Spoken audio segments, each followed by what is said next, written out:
नमस्कार मित्रों, हिमांशु रंजन बात कर रहा हूं।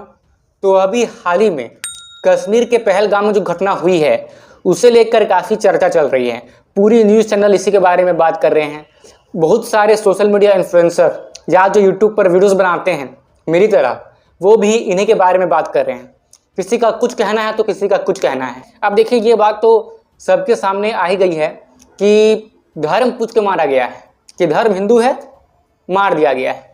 तो कोई ये कह रहा है कि आतंकवाद का कोई धर्म नहीं होता। इस घटना के ऊपर सभी लोग अपनी विचारधारा के अनुसार बात कर रहे हैं और यहाँ पर मेरे मन में भी कुछ प्रश्न हैं, मेरे मन में भी काफ़ी कुछ चल रही है। अभी यहाँ मैं कुछ पढ़ पा रहा हूँ और मैं जो पढ़ पा रहा हूँ यानी जो मैंने लिखा है वो भी मैं आपके सामने पढ़ के सुनाता हूँ। ध्यान से सुनिएगा। ये मतलब इसे एक विचार मत समझिए, ये कोई विचार नहीं है, ये एक ऐसा सत्य है जो हम सभी लोगों से छुपाया जा रहा है और इस सत्य के बारे में आपको पता होना ही चाहिए।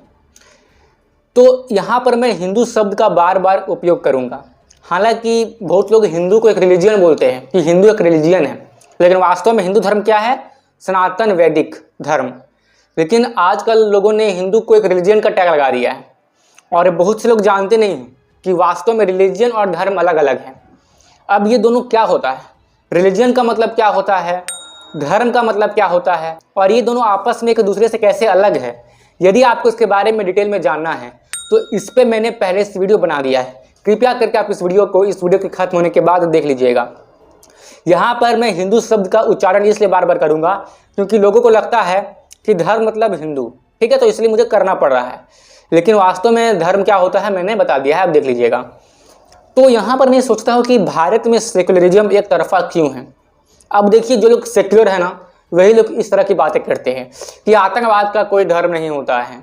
जिन लोगों ने वहाँ पे मारा तो मतलब वो अच्छे व्यक्ति नहीं थे, ऐसे वैसे ये सब बातें की जाती है जो लोग सेक्युलर होते हैं। लेकिन यहाँ पर ये क्यों नहीं समझा जा रहा है कि जो मुसलमान है उसे छोड़ दिया जा रहा है और जो हिंदू है उसे हिंदू पूछ करके मारा जा रहा है। यहाँ पर कोई भी ऐसे सेकुलर माइंडसेट वाले व्यक्ति जो ये कहते हैं कि आतंकवाद का कोई धर्म नहीं होता, ये लोग ऐसे क्यों बोलते हैं? क्या इन्हें सच में समझ में नहीं आ रहा है कि धर्म पूछ के मारा गया है? तो फिर भारत में जैसी सेक्युलरिज्म चल रही है, इस पे मेरे कुछ अपने मन की बात है जो मैंने यहाँ पर लिखी है और मैं आपको भी बताने वाला। देखिए, भारत का प्राचीन मूलभूत स्वभाव ही सर्वधर्म स्वभाव था, जिसमें सभी विचारधाराओं को सम्मान मिलता था। लेकिन जब अंग्रेजों और फिर वामपंथियों यानी कि जो मार्क्सवादी विचारधारा के हैं, उनके वजह से सेकुलरिज्म को इस तरीके से प्रभावित कर दिया गया कि हिंदू धर्म ही दोषी होता है और बाकी सारे धर्म बहुत ही संवेदनशील होते हैं, खास करके मुसलमान धर्म और ईसाई धर्म। सेकुलरिज्म का अर्थ होता है राज्य का किसी धर्म से दूर रहना, पर भारत में सेकुलरिज्म का मतलब ये हो गया है हिंदू त्योहारों को दबाओ, हिंदू साधुओं का मजाक उड़ाओ, हिंदू मंदिरों को सरकारी नियंत्रण में रखो, जबकि मस्जिद और चर्च स्वतंत्र रहेंगे। हिंदू बच्चों को अपने धर्म से दूर रखो, माइंड ओपन के नाम पर, कि अगर हिंदू बच्चे अपने धर्म के बारे में सीखेंगे, अपने धर्म के बारे में जिज्ञासा रखेंगे और अपने धर्म के बारे में जानेंगे तो वो क्लोज माइंडेड हैं, पिछड़े हुए हैं। यदि वो अपने धर्म के बारे में नहीं सीखेंगे, नहीं पढ़ेंगे, हाँ बूढ़े होने के बाद पढ़ेंगे सीखेंगे, तो वो ओपन माइंडेड है। अगर हिंदू धर्म के बच्चे लोग बचपन से ही अपने धर्म के बारे में अच्छे से जानेंगे, अपनी संस्कृति को समझने का प्रयास करेंगे, तो वो क्लोज माइंडेड कहलाएंगे, पिछड़े हुए कहलाएंगे, जबकि ये चीज़ बाकी धर्मों में नहीं है। एक मुसलमान धर्म के बच्चे को हिंदू धर्म के बच्चे से ज़्यादा पता है कि मुसलमान धर्म क्या होता है। वही चीज़ आप ईसाई धर्म के लिए भी समझ लीजिए, जबकि ये बात सभी जानते हैं कि अधिकतर हिंदू धर्म के बच्चों को या तक कि बड़ों को भी, यानी कि जो मेरे उम्र के हैं उनको भी अपने ही धर्म के बारे में अच्छे से नहीं पता है, उनकी संस्कृति क्या है, उसका महत्व क्या है और हिंदू धर्म का सच्चा वास्तविक इतिहास क्या है, वैज्ञानिक इतिहास क्या है, यह अधिकतर हिंदुओं को नहीं पता होता है। और कोई भी हिंदू इस बारे में जानने में इंटरेस्टेड भी नहीं है, क्योंकि बाकी धर्म के लोग तो अपने धर्म के प्रति कट्टर विचारधारा रखते हैं। बस ये हिंदू धर्म के लोग ही होते हैं जो अपने धर्म के प्रति सेकुलर हो जाते हैं। यानी कि हिंदू धर्म में जो भी लोग सेकुलर है, इसका मतलब है कि अपने धर्म की संस्कृति को पिछड़ा हुआ मानो, बाकी सब धर्म हिंदू धर्म से तो सही है। ऐसी मान्यता होती है उन सेकुलर की जो हिंदू होते हैं। और ये सारी सेकुलरिज्म की विचारधारा हिंदुओं पर ही इसलिए थोपी जाती है क्योंकि हिंदू ही इस देश के मूल निवासी है और उन्हें नीचा दिखाकर भारत में टुकड़े टुकड़े वाली मानसिकता को बढ़ावा देना आसान होता है। अभी 2 दिन पहले की बात है, मैं ट्रेन में यात्रा कर रहा था। उसी ट्रेन में मेरी बगल वाली सीट पर एक मुस्लिम महिला बैठी हुई थी। तो उनसे मेरी थोड़ी बहुत बस ऐसे ही फ्रेंडली बात हो रही थी। बात होते होते उस मुस्लिम महिला ने ये कह दिया कि भारत में जो कुछ भी दिया हुआ है वो मुगलों का दिया हुआ है, और जो आज भारत में दिल्ली है ना, वो मुगलों के कारण भी है। वो महिला ये कह रही थी, वो मुस्लिम महिला, कि औरंगजेब महान था, टीपू सुल्तान महान था। भले ही अभी के लोग औरंगजेब को बहुत से लोग महान नहीं मानते, लेकिन मैं तो औरंगजेब को बहुत ही महान मानती। तो उसके विचारधारा में ऐसी बात है, उस मुस्लिम महिला की विचारधारा में। बगल में ही उस मुस्लिम महिला का एक बेटा भी बैठा हुआ था, वो भी इन सारी बातों को सुन रहा था। सोचिए, जब वो अपने माँ के द्वारा कही गई इन सारी बातों की विचारधारा से बड़ा होगा, तो वो भी ये सच में मानने लगेगा कि भारत जो कुछ भी है वो मुगलों के कारण नहीं है, दिल्ली मुगलों के कारण नहीं है। औरंगजेब, टीपू सुल्तान, ये लोग बहुत ही महान राजा, बहुत ही महान बादशाह हुआ करते थे। अब मुगलों ने भारत को क्या दिया है और कितना लूटा है, मुझे लगता है कि आपको पता होगा। अगर नहीं पता है तो पता कर लीजिएगा, इंटरनेट आप सभी के पास है। और हाँ, सही व्यक्ति से पता कीजिएगा, क्योंकि इंटरनेट पे घुमाने वाले व्यक्ति भी, यानी कि बेवकूफ़ बनाने वाले व्यक्ति भी बहुत है। कि हाँ, मुगलों ने तो भारत को बहुत सारी चीज़ें दी है, आर्किटेक्ट दिया है, यानी कि मुगलों से पहले तो भारत में जैसे बड़े विशाल मंदिर बनते ही नहीं थे। मैं आपको ये बात चुनौती के साथ कह सकता हूँ, आप हजारों साल पहले के बने हुए पुराने मंदिरों को देखिए, जाइए घूमिए, आपको ये मालूम चल जाएगा कि आर्किटेक्ट के मामले में भारत कितना आगे था, शिल्पकार के मामले में, और कैसी कैसी एडवांस तकनीक का उपयोग करके मंदिर बनी हुई है, आप जाके देखिए।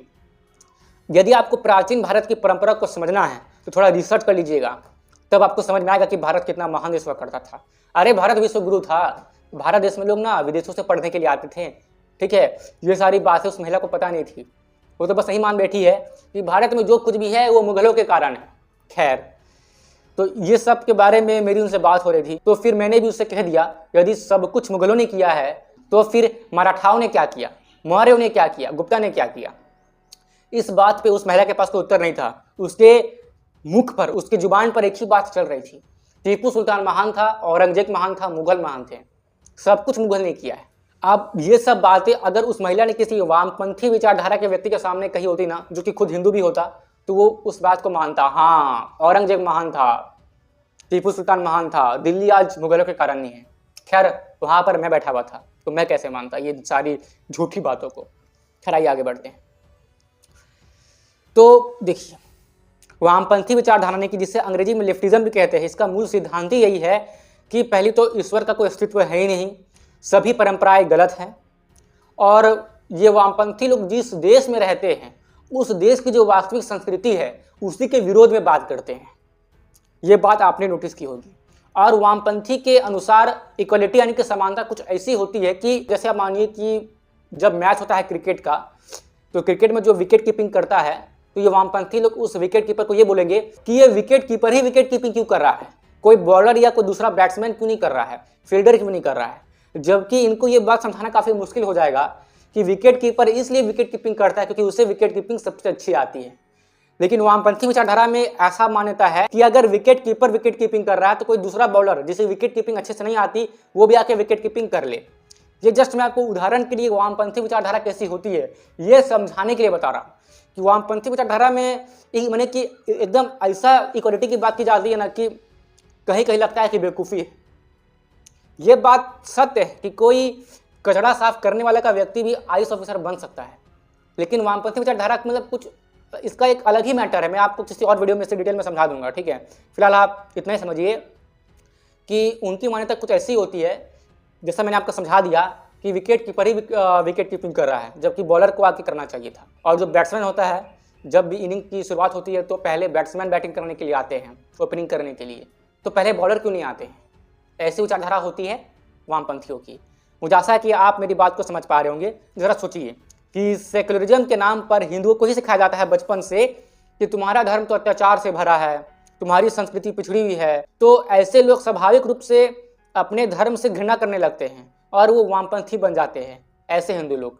जबकि हर वर्ग में, हर धर्म में अच्छाई बुराई दोनों होती है, लेकिन बुराई केवल हिंदुओं की ही दिखाई जाती है, बाकी धर्म तो सही है, उनमें कोई बुराई नहीं है। बिल्कुल ऐसी विचारधारा केवल हिंदुओं पे ही थोपी जाती है और इसी को आप वामपंथी विचारधारा कह सकते हैं। जबकि वास्तविकता तो यह है कि हिंदू संस्कृति में तो पहले से ही सबको सम्मान देने की भावना थी, फिर अलग से ये सेकुलरिज्म शब्द जोड़ने की क्या आवश्यकता थी। हिंदू धर्म में तो कहा जाता है कि सबका भला हो, विश्व का कल्याण हो, धर्म की जय हो, अधर्म का नाश हो, प्राणियों में सद्भावना हो, भारत माता की जय हो, गौ माता की जय हो, सभी लोग आगे बढ़े, सभी लोग सुखी रहे, पूरे विश्व की कल्याण की बात की जाती है हिंदू संस्कृति में। लेकिन फिर जैसे ही हिंदू संस्कृति में ये वामपंथी विचारधारा और सेक्युलरिज्म जुड़ती है तो फिर गजब हो जाता है। तब हिंदू खराब हो जाता है और बाकी सब सही हो जाते हैं। अधिकतर मीडिया और फिल्मों की बात करें तो जब कोई हिंदू साधु कुछ कहे तो उसे ढोंगी कह दिया जाता है, लेकिन किसी अन्य समुदाय की पादरी या फिर मौलवी पर चुप्पी साध ली जाती है। मैं ये नहीं कह रहा हूँ कि हिंदू धर्म में जितने भी साधु होते हैं सभी सही होते हैं और कोई पाखंडी नहीं होता है। हाँ, ये बात भी सत्य है कि हिंदू धर्म के अंदर भी कई लोग पाखंडी और अधर्मी होते हैं, लेकिन इसका मतलब ये नहीं है कि बाकी धर्मों में नहीं होते। लेकिन बात केवल हिंदू धर्म की ही कही जाती है कि हिंदू धर्म में ही केवल पाखंडी साधु लोग हैं, बाकी समुदायों के तो सभी मौलवी और पादरी एकदम सही है, कोई खराब नहीं है। ऐसी बातें फैलाई जाती है फिल्मों के द्वारा भी। मैं आशा करता हूँ ये बात आपको समझ में आ रही होगी कि मैं आपको क्या करने का प्रयास कर रहा हूँ। आपने भी कई सारी बॉलीवुड फिल्में देख रखी है, उसमें जहाँ हिंदुओं के त्योहारों को, हिंदुओं के साधुओं को ही ज़्यादा नीचा दिखाया गया है, जबकि अन्य समुदायों के मौलवी को, पादरी को कितना ऊंचा दिखाया गया है कि जैसे कि वही महान होते हैं, उनमें कोई खराबी नहीं होती। मैं आशा करता हूँ कि मेरी बात आप समझ पा रहे होंगे। लेकिन इतना सब कुछ के बावजूद हिंदू बहुत ही उदार और सहनशील है, विरोध नहीं करते। और ये जो भारत को तोड़ने की वामपंथी षड्यंत्र की जा रही है, ये तभी सफल हो सकती है जब हिंदू अपने जड़ को भूल जाएगा। और हिंदू अपने जड़ को भूलते जा रहे हैं। हिंदू अपने जड़ को भूल गए, अपने असली संस्कृति को भूल गए, उसके महत्व को भूल गए, जाति जाति करते रहे, जात पात में ही हिंदू रह गए। इसी के कारण भारत के इतने टुकड़े हुए और अभी और टुकड़े होने की बात होते रहती है। अभी भी बात चलती है भारत तेरे टुकड़े होंगे, और पता नहीं भविष्य में टुकड़े शायद हो या ना हो। और अगर हिंदुओं की स्थिति अभी भी ऐसी ही रही कि वो अपने संस्कृति से दूर होते जा रहे हैं, तो आने वाले समय में निश्चय ही भारत का और टुकड़े हो सकते हैं और ये भारत का अस्तित्व जो कभी सनातन संस्कृति से था, ये भी मिट सकता है।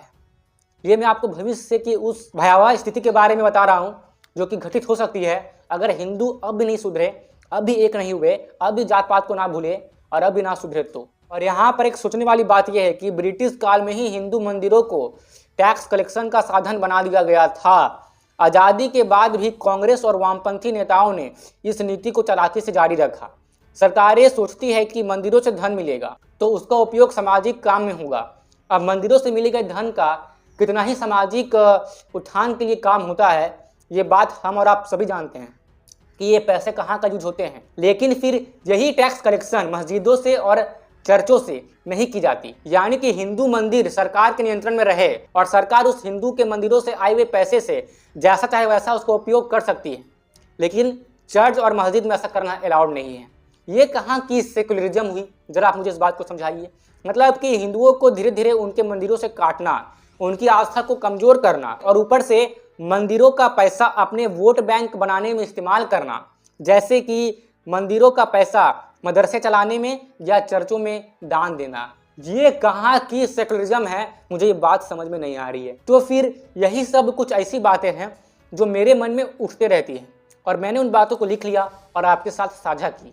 और इसमें आपके क्या विचार हैं, आप अपने विचार मेरे साथ कमेंट बॉक्स में शेयर कर सकते हैं। और ये सारी विचारधाराएं कहाँ से भारत में आई और कैसे फैली और क्यों फैल रही है, इसके बारे में यदि आप डिटेल में जानना चाहते हैं तो मुझे कमेंट बॉक्स में बता दीजिए। मैं नेक्स्ट वीडियो इसी टॉपिक पर बनाना चाहूँगा। फिलहाल के लिए इस वीडियो में केवल इतना ही। इस चैनल को सब्सक्राइब कर लीजिए और साथ ही में बेल आइकन को जरूर से प्रेस कर दीजिए। मैं मिलता हूँ आपसे फिर किसी अगले वीडियो में। तब तक के लिए जय श्री राम, जय भारत।